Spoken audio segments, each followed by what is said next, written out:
Hi, everyone, and welcome to the IARS webinar, Women of Impact in Anesthesiology. Thank you for joining us. And today I have the pleasure of having Dr. Linda Mason, Dr. Kelly McQueen, and Dr. Vidya Raman to help join me during this panel. We'll just go through these slides while Dr. Fernandez gets back up online. So this program has not received any commercial support. If you missed the 2025 annual meeting, on-demand recordings will be available for purchase starting in May. Anyone who is a registered attendee for the meeting will have complimentary access.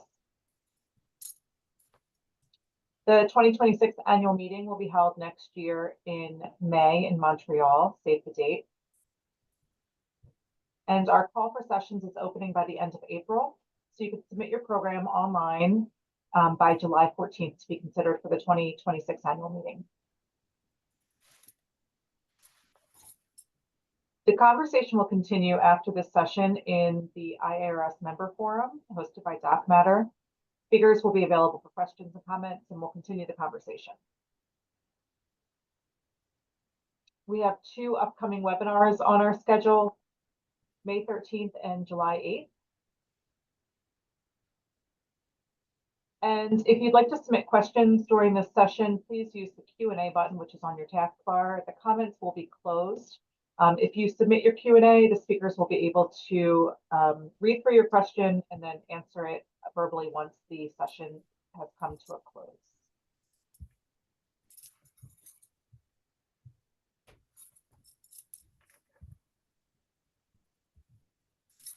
Okay.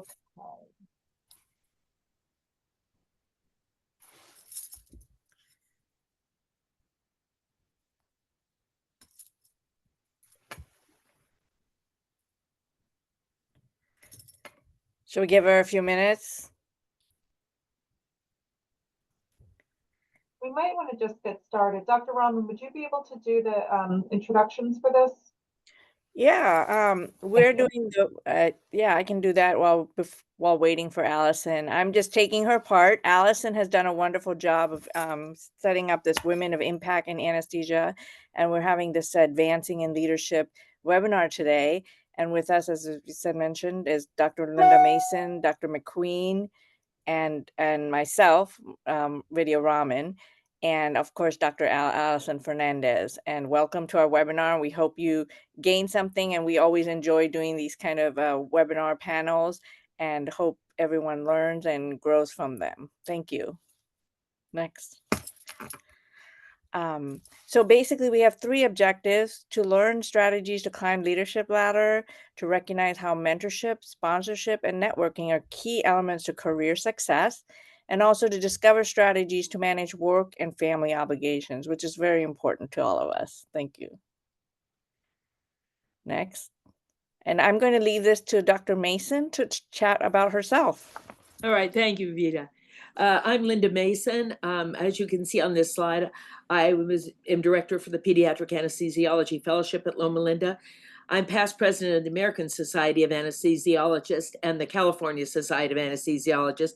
I am still the board chair of Pediatric Anesthesia Leadership Council, which is part of the Society for Pediatric Anesthesia.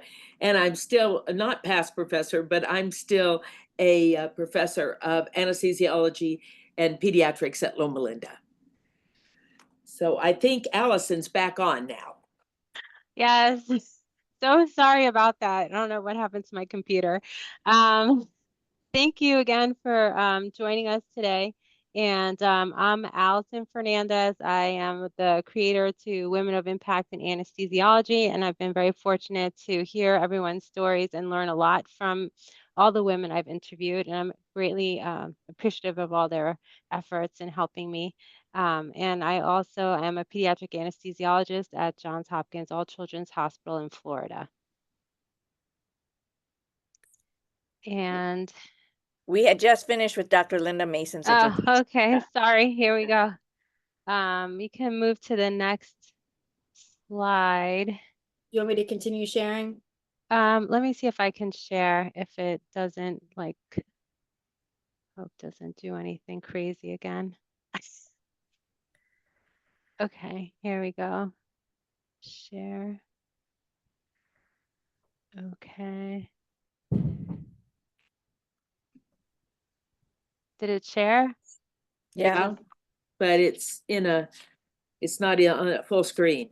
Oh, okay, hold on. Let me stop sharing and try putting it in a full screen. Okay. Hmm.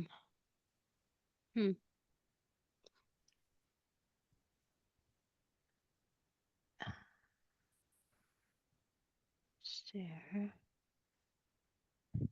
Double click. Okay, let me see if it'll. Yep, hit that presentation mode There button. we go. Okay, there we go. Okay. And now I'd like to introduce Dr. Kelly McQueen. She can give herself a brief introduction. Sure, Allison, thank you so much. It's a pleasure to be here, and I'm currently the chair of the Department of Anesthesiology at the University of Wisconsin School of Medicine and Public Health. I was previously the director for the Vanderbilt Global Anesthesia Programs and Development. I was the past Global Anesthesia Fellowship Director also at Vanderbilt. The previous ASA chair for the Global Humanitarian Outreach Committee, and the founder and inaugural president for the International Surgery Society Alliance for Surgery and Anesthesia Presence. Thanks, Allison. Back to you. Thank you. And next I have Dr. Vidya Raman. Yeah, hi. As you can see from this picture, I'm kind of a jack of all trades and been all over the place. And actually, I'm currently almost in transition. I'm actually moving from OSU, where I'm a full professor of anesthesiology. I'm actually the first female full professor at the Department of Anesthesia at both OSU as well as nationwide. I also did an MBA at Kellogg. I've did pediatrics as well as anesthesia and went on to pediatric anesthesia. I was at Nationwide Children for about 16 years, took part in a lot of things, many committees at ASA, many leadership roles in various departments and stuff. I currently serve as on the president and provost council of women at OSU, as well as women in anesthesia. I'm one of the co-chairs in the steering committee. And so I enjoy talking. I'm not, I feel like, some of these are background roles as per se, but I can tell you that, this is a different path to leadership as well. So thank you. All right, thank you. And then again, myself, I'm Allison Fernandez, and I created the Women of Impact in Anesthesiology. I've learned a lot from many of the women, and I hope that you guys learn a lot today. And if you want to hear more, please go to the ASA website, and you can find a lot more videos from even more women with sharing their experiences. So we'd like to make this as interactive as possible on a webinar, but I'll start with the first two set of questions, and then we can try to go to the chat if anyone has a question, and we can go back and forth that way.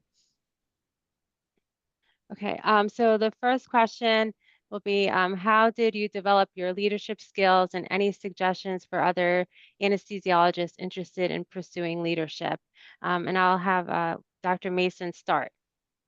Okay, good afternoon to all of you. Thank you for spending time with us.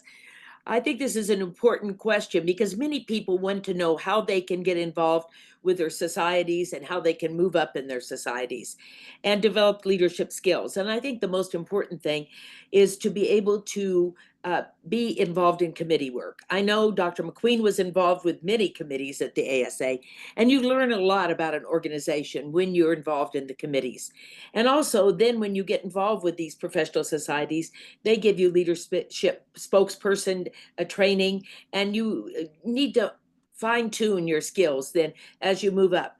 When I ran for office in 2009, there were no women on the administrative council. 12 people make up the administrative council for the ASA. So it was interesting times. When I talked to people, I said, you're very apparent I'm a woman, but don't vote for me for that. Vote for me because I have the right skills to do the job. And I think a lot of women step back instead of moving forward and saying, you know, I can do it. So there's a lot of opportunity out there. But I think in the beginning, committee work is very important for you to get to know the organization and then to get to know you. Thank you. Thanks. Dr. McQueen, do you want to go ahead and add anything from your own experience? Sure. Thank you, Allison. I would also say in your own organizations where you're currently working, certainly look for opportunities to lead within divisions or within the hospital itself. For me, I did not have what I would describe as a traditional path to leadership, but I did look for opportunities within the ASA and other societies, and then eventually moved on into other leadership roles at Vanderbilt University, and then eventually here at the University of Wisconsin. I would also add that if you believe you're interested in leadership, and I would encourage each of you to be so, because there's a lot to do out there, and all of you have the skills as physicians to lead endeavors. Do pursue leadership training, whether it's within your specialty organizations or within your hospitals, or even on the national scale within the AAMC or otherwise. There's many opportunities to be exposed to leadership techniques and to develop a toolbox that you can use then within your own organizations and institutions. Thanks, Allison. Oh, thank you. Dr. Raman, your chance. Yeah, my one share is I like Dr. McQueen said, to take advantage of opportunities. What that means is interview. So when there is something out there and they ask for an application or anything, just interview. I've learned so much just interviewing, even if I didn't get the job or didn't take the job. Of course, you have to be very careful about that because, you know, you don't want to get a certain rep. But I'll tell you, you have to build resilience and seek the opportunity, because sometimes opportunity doesn't go with you. And the other thing I have to add to that is not just having leadership opportunities, also getting a sponsor or mentor sponsor, someone who will open that door for you. And I will say, as someone who did not have very many at the beginning, this is one key thing that I think makes a difference between someone who can actually land in a position versus who doesn't. And the other thing I think is important is to help people who are junior to you, because you never know if they may jump frog over you and then allow you to have an opportunity. So, you know, that has happened to me. I mean, Alice and I just talked and she's given me some opportunities that are amazing. And you just never know who will help you along the way when you help someone else, and you never know how it comes. So I think it's always good to help others, and no matter, you know, junior, senior, equal, whatever, peer, just help, because that's the one way to grow your network as well as get opportunities down the road. Thank you. I will just share just a little bit from what I've learned from the other women in the series is that when they started their leadership roles, it was a small role. It was what they started on a committee through the ASA or through another anesthesia subspecialty organization, or within their own department. It was a small role, and that role pushed forward and got their name out, and then they got asked to do other things. That was a common thread in all of the women that I've interviewed. And then I think also a lot of women, you know, when they decided that they were doing these roles, realized they needed skills, because we're not all born leaders, and it's a skill that is learned. And so a lot of women took courses, whether it was through the ASA, the AAMC, uh, people who are later in their career did ELAM. So there's many organizations out there that you can tap into for resources. I have a lot of them also on the videos. A lot of the women mentioned different organizations they work with. So just seek them out and start learning some leadership skills that way as well. I'm going to move on to the next question, which is, that one? Yep. Okay. What is the best advice you received from a mentor? So I'll have Dr. Kelly McQueen start with that one. Thank you, Allison. So I think I struggled to find mentors early in my career, not because they weren't available as an anesthesiologist, but one of my main interests was in global health and the intersection of global health with anesthesiology. And so I did eventually find a group of individuals that shared those interests. And the best advice that I received was really to pursue my passions as well as my profession, right?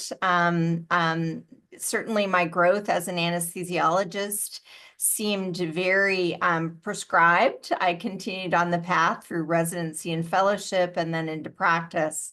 But my global health career was more disorganized. And so following that path didn't always make sense, but it was a passion of mine. And I really appreciated the advice that that mentor gave me to continue on, even if it didn't make sense in the larger scope of my profession. Thank you for sharing. I'll have Dr. Raman start the second, if you want to answer some right now. Sorry. Yeah. So one of the best advice, there's two pieces of advice I got, and each were different time frames, but one more recently was don't take anything personally. And I think that's one that we kind of fail sometimes at, or at least I do. Like everything's like a personal insult. Like, why are we late at this case? Why did I get picked second? Or, sometimes don't take it personally. And the second advice I got that is really valuable, and I think Dr. McQueen alluded to this, is just concentrating on a passion, one, and focus. Not being I was a little, I think a little earlier, much more scattered. Like everything interested me. I went going after everything, anything. And so, and that's sometimes hard in promotions. I sit on a promotion committee, and you need to really be focused. And that's one of the biggest challenges people face, is focusing in one area and building on that area and getting a sort of niche, they say. And that's important, and it is important to find it as something that you're interested in, or you feel about, or you have emotions about, because if you don't, it's hard to build 20 years or 30 years on this foundation that you have started. So those are the two things I think that are very, very important that I carry with me.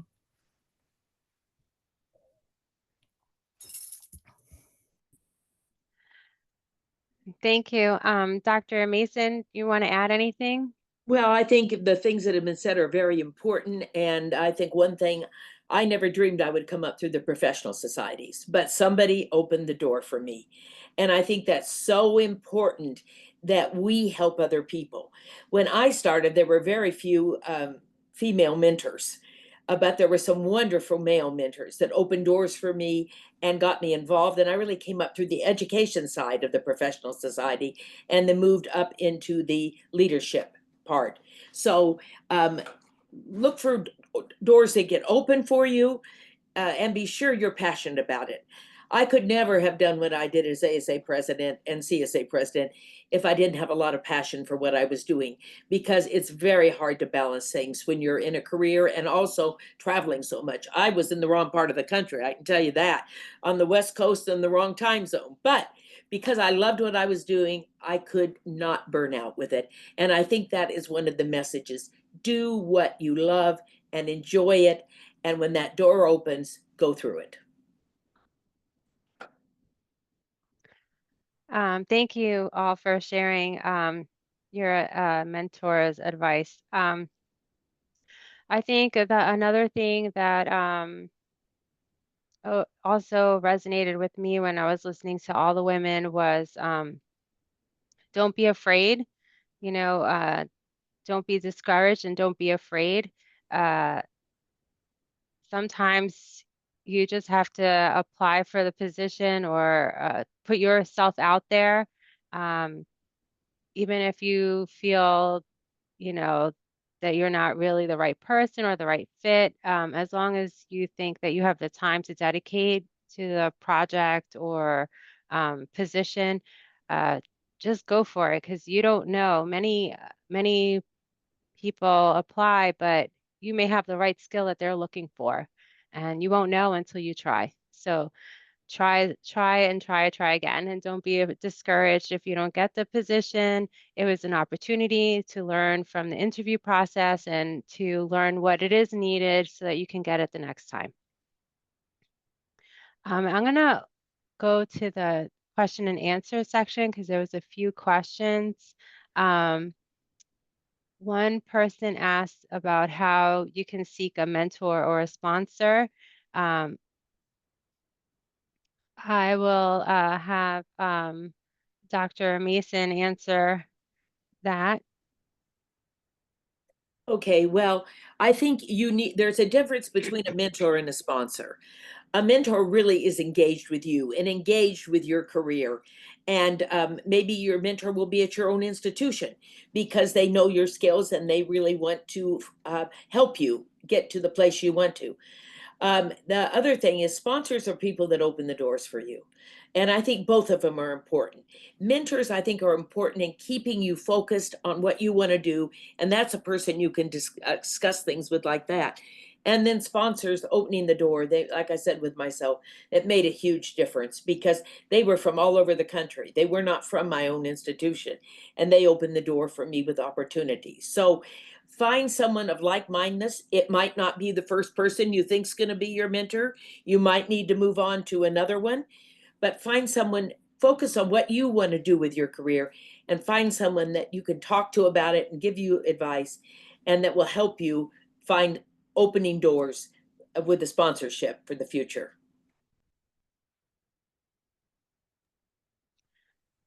Dr. Raman, did you want to add anything?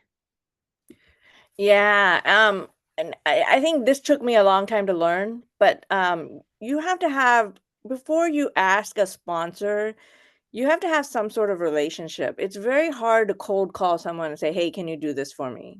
Because no one will. And it's hard to cold call an email. It's hard to cold call an appointment. So you have to build a relationship or get someone who you have a relationship with who knows them. So it's a really building block process. I've had some luck with cold calls, but it's very hard, and sometimes it goes and sinks to the stone. So it's important to have a relationship. I think there's a lot of societals looks for mentoring. There's a lot of different societies that's having mentoring activities. I actually recently got I am getting mentored, and I joined. There was a call for mentees from a CWAMS, and I got a very high powered mentor right now. And I have learned in 2 sessions, I have learned something amazing things. And it's, there are different avenues for it, more formalized and less formalized, but you have to seek it. And sometimes it's just not there, and someone has to be willing to do it. That's the other thing. They have to have, it's their time, and it has to be a two-way street. If they give you an appointment, you should make it. There's no question. And you need to give your effort. So otherwise it's not, you've put an egg on your face and they will not do things for you. So I think it's very important to have relationships and network like in a, sometimes you want to jump frog some steps in between, and it's important not to do that because this is a relationship and you need to value it. Dr. McQueen, did you want to answer? I know you put stuff in the chat. Yeah, thank you, Allison. I would only add that I agree with Drs. Mason and Raman that mentors and sponsors are very important. I think finding mentors that share your interests are particularly helpful. And also your need for mentors and sponsors change over the course of your career as your research, as your interests change and also as your need for those next level opportunities change. I think it's important to have a team of people who influence you through the years.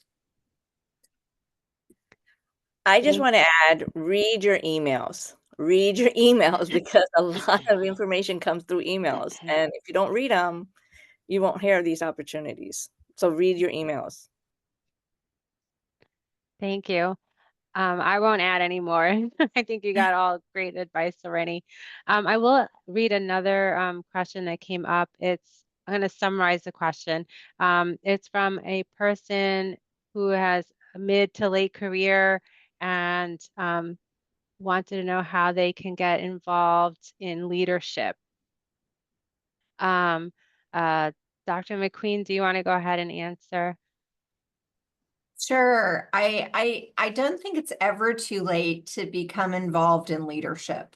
Again, depending on what your areas of interest and influence are, I think there's always opportunities. And I think this questioner also asked about specific societies where she might become involved. And again, I think the societies that are most important for involvement are those that resonate with your career path. And so this individual also said that they were from outside the US originally. And so I suggested that there might be international societies that would be of interest for committee service or otherwise. But I think aligning your interests with the society and with the leadership opportunity is really the most practical advice I can give. Thank you. Dr. Raman, do you want to respond as well? Yeah, I think that you know, the societies, and sometimes, okay, this is one thing weird I did was in the committee, like take these small roles like social media chair, and that can expose you to the entire committee, like what's going on, just being like their Twitter handler or something. You can gain a lot of information and a lot of just contacts and networking. And so a lot of these societies offer these kind of roles, and there's always a call out, or you can just ask the chair of this or the, whoever's the leadership, hey, do you have something that you need done? Or everybody's always looking for free workers. And so I would go that route. And the hospital is a little harder place, I think. Your department, you can do like small roles, but it may, it's a double-edged sword when you're with your own department, I think. But I think society committees are always looking for people, and that's one good way in getting out of your department and into the main force of the hospital or national scene is probably a better way to gain traction. Dr. Mason, did you want to add anything? Well, I would only say that the IARS, the ASA, the SPA, all of these groups are asking for people to be on committees. And so if you have an interest, they're going to be glad to hear from you. So just be sure that you make contact with them and say, hey, I'm ready. I want to be on a committee. And there's a lot of committees that they need people. The ASA, we were always looking for new people on committees, no matter what part of their career they were in. So I think there's a lot of opportunity out there if you just say, I'd like to do this. This is what I want to do, and I'd like to be on this committee. And you'll be amazed at how many people would be happy to have a new member. Thank you. Yeah, I would just say the same. Just find something that aligns with your interests and get involved. And I think joining a committee is a great source of networking, especially for outside of your own institution. And it's really important to meet people outside of your institution. They can be very helpful to you in many ways, and they can be a sponsor as well or a mentor. And it's great to have a mentor outside of your own institution as well. I'm going to, there's two more questions. I'll answer to I'll ask the question. What are some online leadership courses or free resources?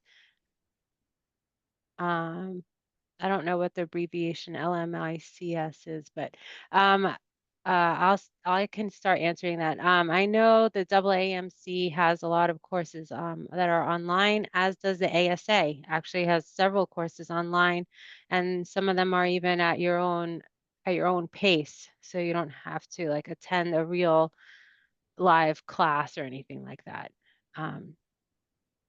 Uh, Allison, if I could just add, LMIC stands for low low middle. low and Thank you. middle income country.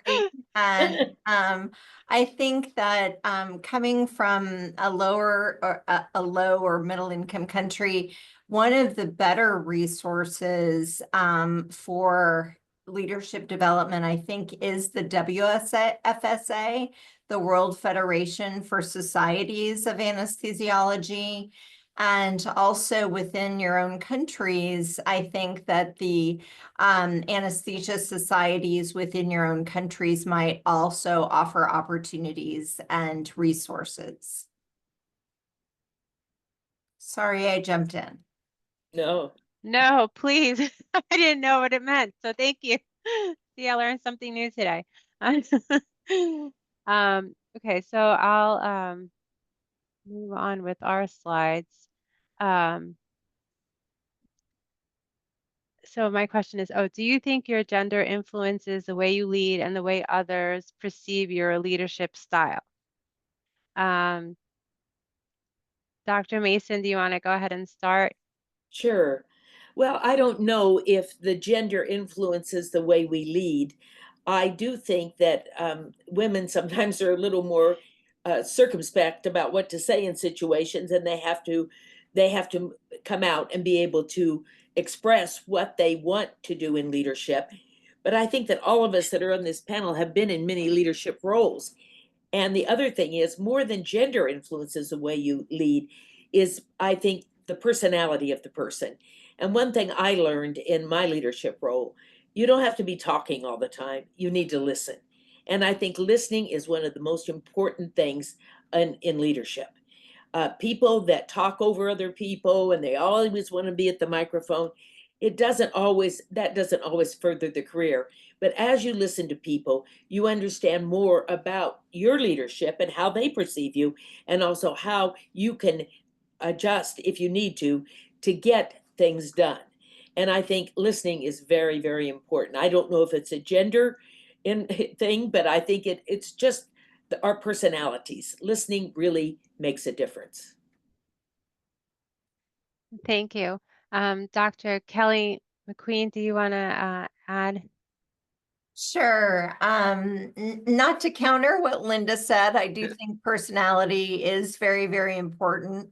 I think from my perspective, I do think gender has influenced how I have led.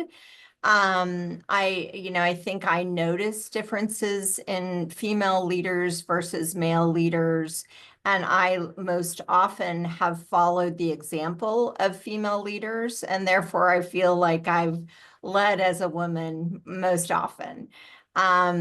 I think how people perceive my leadership style particularly is a fascinating study in human behavior. I think that not everyone appreciates my leadership style, and that's okay, right? Because I strive to lead authentically, and therefore I don't appeal to everyone. But I hope that I lead as a compassionate leader and as someone who's very concerned about the issues of the day, and also the issues that will make our departments, our institutions, and our national landscape of anesthesiology successful. Dr. Raman, do you want to add? Yeah, I think the only thing I add is it's not, you don't just bring gender into the equation, you bring your whole self, right? So however your influence and what you think and do.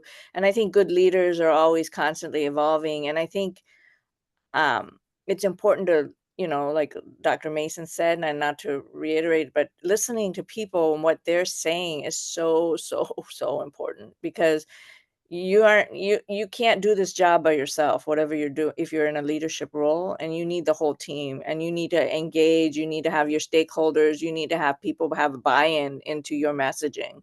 So if you don't have that listening ability and that ability to convince people that what you're doing is the correct thing, you're not going to get anywhere, and you're going to be disappointed. So I think that in your bringing yourself, and you can't change who you are. You can only change like what you say maybe and think, but you can't change how you look very much. You can change your hair color, maybe you can go to plastic surgery, I don't know, but you generally can't change things. There's a lot of things that aren't changeable, and maybe you don't want to. I don't want to go under anesthesia. So you have to decide, like what you'll live with, and that's who you are, and you're bringing your whole self there, and you have to have a North Star, and you got to follow it, and that's, and listen to people along the way, and bring everybody with you.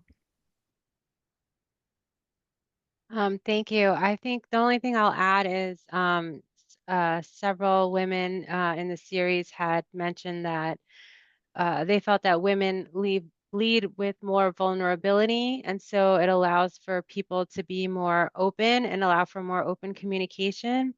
Another person had also, several other women also mentioned with the perception of leadership style, it can be challenging, especially because a lot of people feel that women are always nice and hard to be mean. And so it's hard to say hard things with this perception of women are always nice. So that's where it can be difficult to in your communication, or not really in your communication, in the way people receive your communication, because they're expecting you to always be nice when sometimes you can't be nice, or you just have to be factual. So so that so that perception of what is nice and factual, et cetera, can lead to that perception differences that some women encounter when they are leaders. So those are two other things I would like to mention.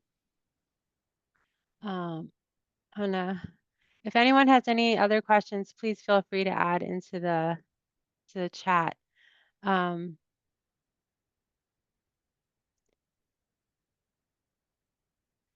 I guess I'll ask this question that just came up. If any one of us has taken any leadership courses, and which ones did we take? Which one did we find most fruitful, I guess?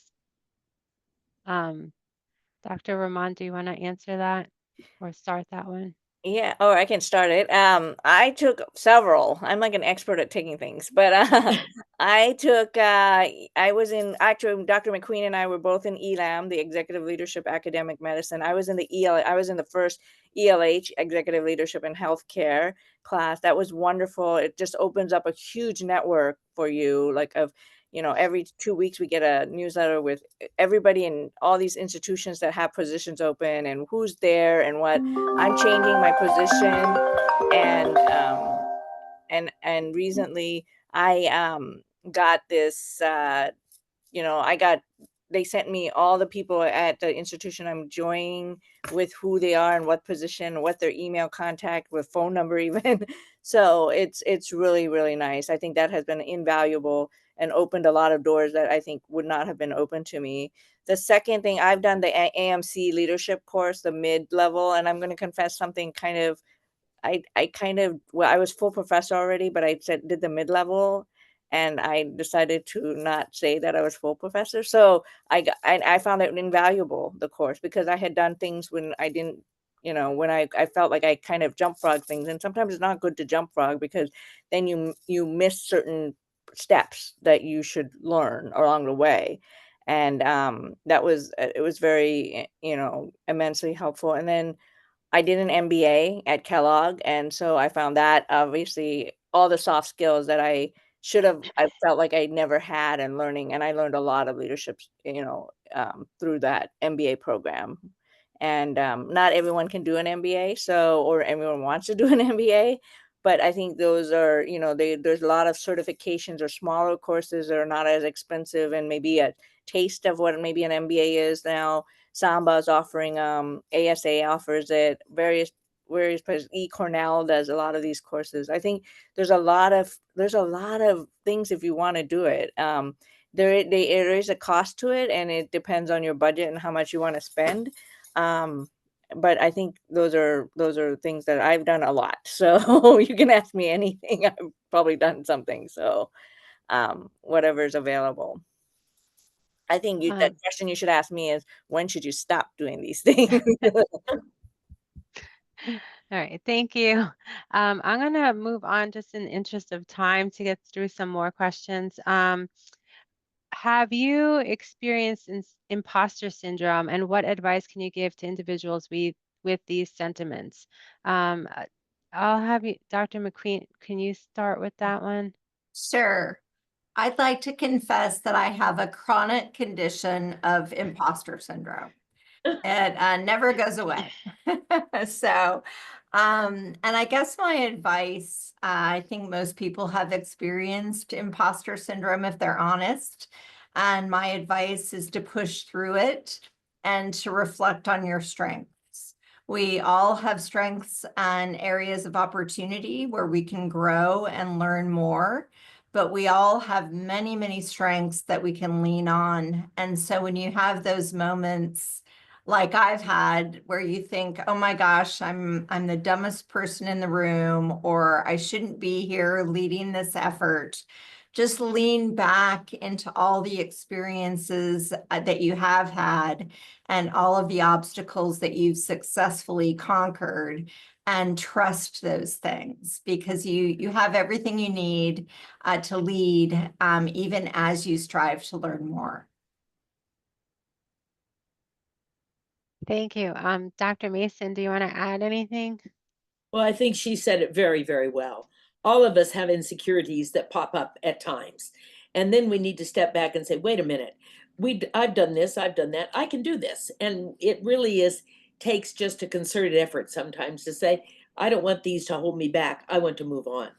And, just because you don't get a certain position or fail at a certain time, that doesn't mean the next time you won't. So I think it's just really important to be focused on what you want to do, what characteristics and qualities you have. And like Dr. McQueen said, and move on, move forward. You've got all the qualities you need, and don't let yourself get side railed with other ideas. Thank you. Dr. Raman, do you want to add anything?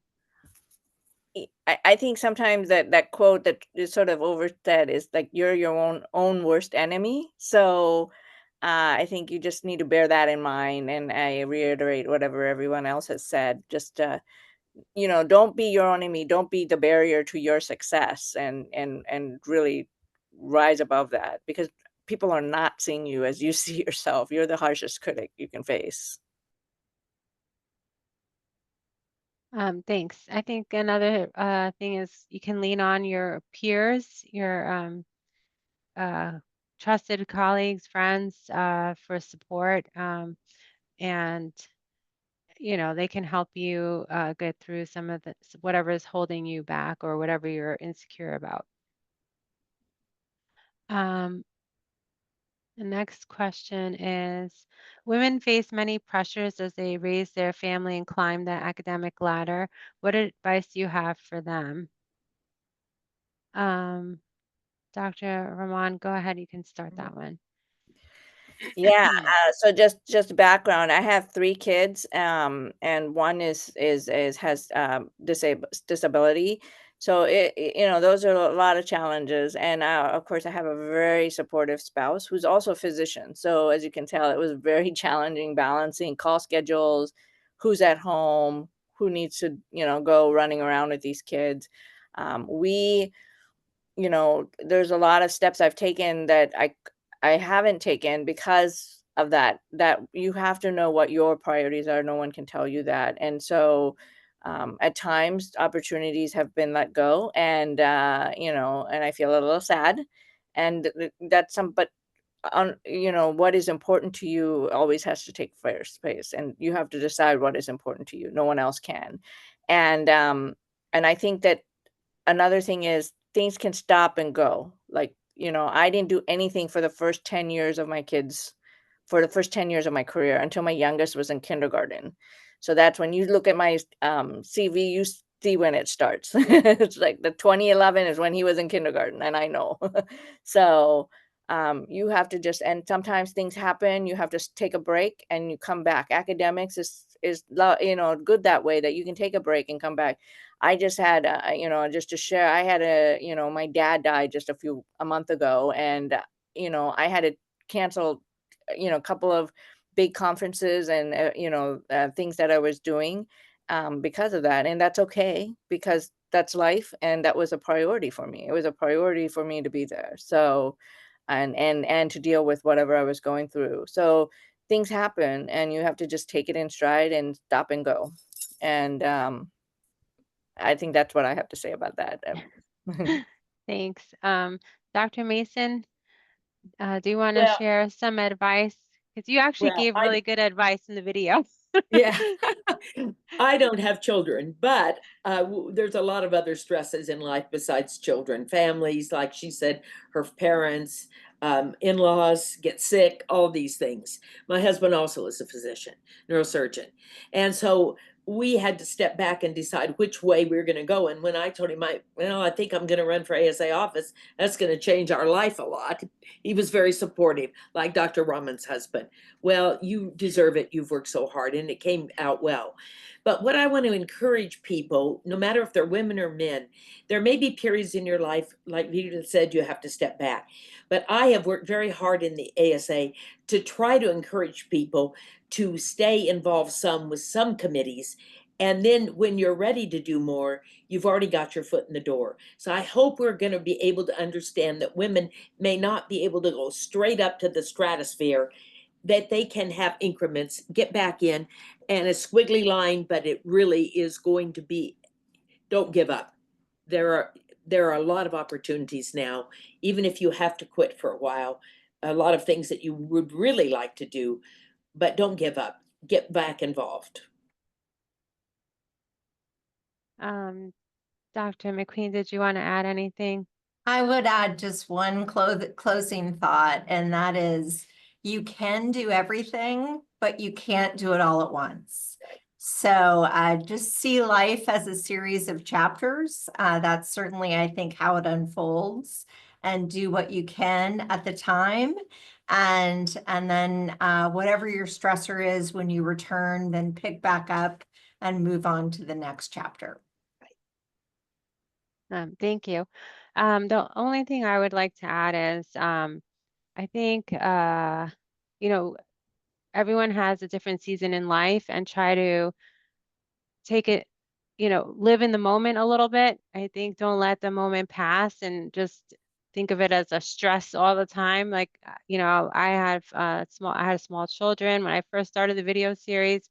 Now they're a little bit bigger, they're school aged, but things change, and you have to make your own priorities, and but also try to enjoy the moment, because enjoy the moment, whether it's a career moment or a personal life moment. Try to enjoy that moment, because it's that time that you have to appreciate it, and you want to savor that moment that you have. So if there's any other questions from the audience, please feel free to put it in the Q&A. I'm going to move on to the next question. Okay. Burnout amongst anesthesiologists is at a high. What have you done to prevent burnout for yourself and or at the institutional level? Vidya, why don't you go ahead and start that one? I'll be frank in saying I've taken time off in between, this transition I'm going through. I'm taking the summer off. First summer in long time. I can't be, from June to August, 12 weeks. And so I'm fortunate that I can do that. But that, it's important to realize when you had, I've taken time at every transition I've had. I've taken time from my residency to my fellowship was 6 months off. From my fellowship, I didn't really take too much time from my fellowship to my first job, but I took my time from my first job to my second job, a month or two. I took a time from when I transitioned from children's to OSU. I took a couple months. I had Thanksgiving and Christmas. I was, that was amazing. And I was never, I'm usually on call of one of those. And so, just take time and realize what your priorities, refresh, do things that you wanted. I mean, I went and visited friends. Like I'm planning to maybe go to India in the summer and take time, do whatever it is you want, and not to get bogged down by, work isn't everything. So we have to and you are not defined by your work. So you need to really take time for yourself and really do that. And that's how I really have avoided getting burnt out. Otherwise, I think I would have been burnt out a long time ago, doing 2 residencies, a fellowship, MBA, kids, whatever. It's been a long, it's been a long road. So. Dr. McQueen, would you like to add anything? Sure. I think I'll add comments on helping to prevent burnout for our colleagues and within our institution. We have recently invested a lot of energy in making sure that our electronic medical record, for instance, is functioning to the best of its ability and not creating more burnout for people by constantly tasking them again and again for repetitive information. The institution has also developed a well-being program, and the Department of Anesthesiology here also has a well-being program. And while burnout is an individual reaction or reality, there are institutional, departmental, and societal contributors. And so beyond really doing what Dr. Raman has said, which I endorse, I think we have to also really commit to improving things within our professional space and in our institutions to reduce as much impact on ourselves and each other that can result in burnout. Thank you. Dr. Mason, would you like to add anything? Well, just one brief thing. I think that if you're really passionate for what you're doing and really love what you're doing, it helps. It really does. Certainly, there are a lot of things that can go wrong and a lot of stresses and strains. But if you feel really that this is something that you really enjoy doing, it will help with that too. We have a pretty good wellness program at Loma Linda. We live in the blue zone, older than anybody else in the world. Not really in the world, but in the US. And I think taking time for yourself and remembering that you don't have to do something every single day with the profession. Take time from it, enjoy what you're doing, but then enjoy when you don't do it and have other interests in life that will help prevent burnout. I really believe that. Thank you for that. I will say that for myself, I have started trying to exercise more regularly, and that has helped me a lot. And then also from my own institution, they've done a lot of work with wellness, and that has also helped. And also being more creative with people's work schedules has also helped a lot. I'm going to ask, there was a question on what strategies do you recommend for balancing family responsibilities with leadership? Vidya, do you want to answer that? Yeah, I think the leadership and the family thing is sometimes can come in conflict. Like I will tell you, as I said, I've had some role offers and I couldn't take it because of family obligations, and I've been committed to staying in the state of Ohio, even though it's not my favorite state, but that's a family commitment. So, that having said that, getting, it is a choice. You have to realize it's not a sacrifice that you're making, it's a choice you're making. And there's a choice is, what do you value? I mean, if you you know, like, oh, what do you want? Obviously, I want my family to be happy. I don't want, you know, them to be sacrificed for whatever I do. So that was a choice. My kid is a senior this year, and that's when I'm making this move. And so even though I'm actually staying in the state of Ohio, I'm going to be in a commuting distance. And so that was a deliberate choice. And I think that you need to say that whatever it's not, I don't think it's to know that you've chosen what you want to do, and that you have to be content with that choice. If there's a conflict with that, then you have to, you know, get to the root cause analysis of why and what is important and resolve it, because you have to be happy with whatever you're choosing to do. If you're unhappy, there's something that you're missing, and it's wrong, and maybe there's a dissonance of what, you know, your priorities are or whatever. So that, I think, you know, that has to be really bluntly stated, you know. So that for me it's very clear. Family always wins and trumps. And so whatever I've chosen in leadership or not chosen in leadership, and I can tell you, I'm probably the most professional interviewer you've ever seen. So I've interviewed in a lot of places and for a lot of positions, which I have not taken. And part of the reason is, it's not because I was trivial about it. It's because ultimately it came down to family. And so that was a choice.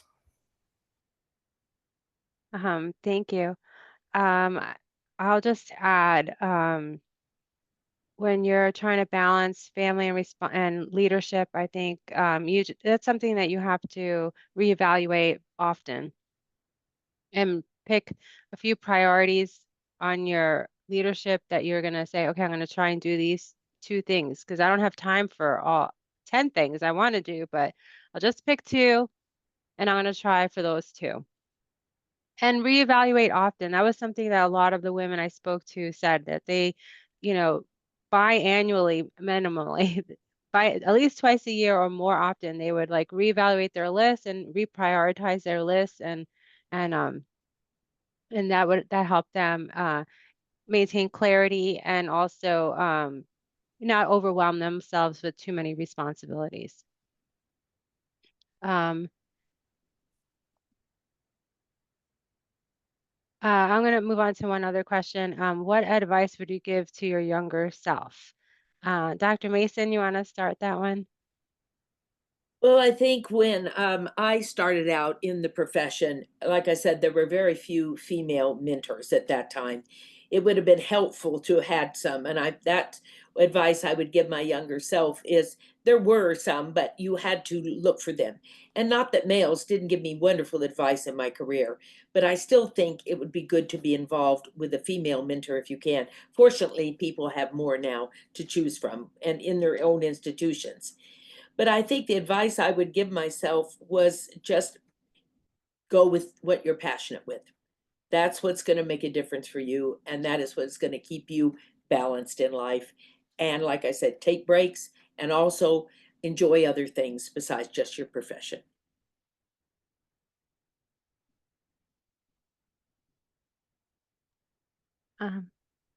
Thank you.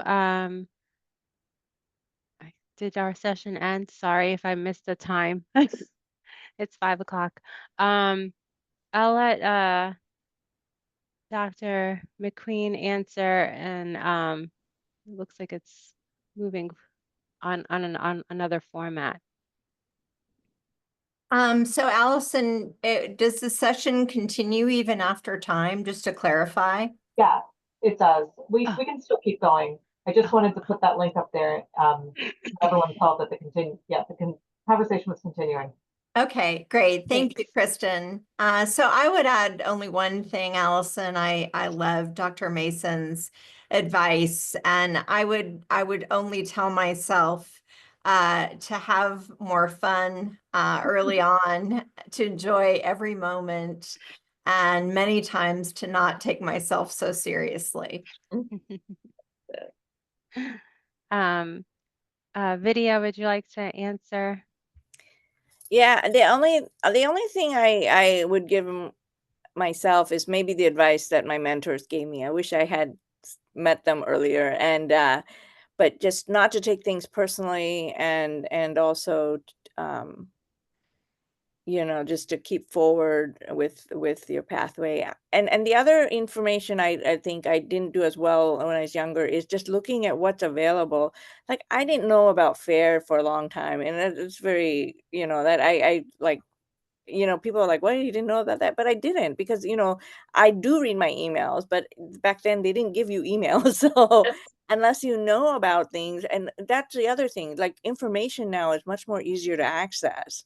So you can learn about things even if somebody doesn't tell you. Back then, only some things you didn't know, only if somebody told you or you found out about it. So I think knowing what's available and what are the opportunities are out there. And I think, even if that person's not a mentor, they probably know about, if they're senior to you, they'll know about a lot of different opportunities. So to seek that out and learn what's there and what's available, and read your email. That's all I have to say. Thank you for all your thoughtful responses.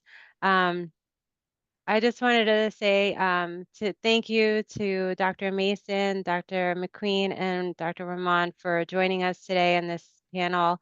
I have learned a tremendous amount from each and every one of you. And again, thanks for participating. And if you want to, for the viewers, if you want to learn more, please listen to the Women of Impact in Anesthesiology. It's a great resource. There's a lot of women that I've interviewed in all arenas, different chairs from different hospitals, and all the ASA past presidents are there as well. So there's a lot to learn from all the women who've all had very different experiences in their path to leadership. So thank you again for joining us today.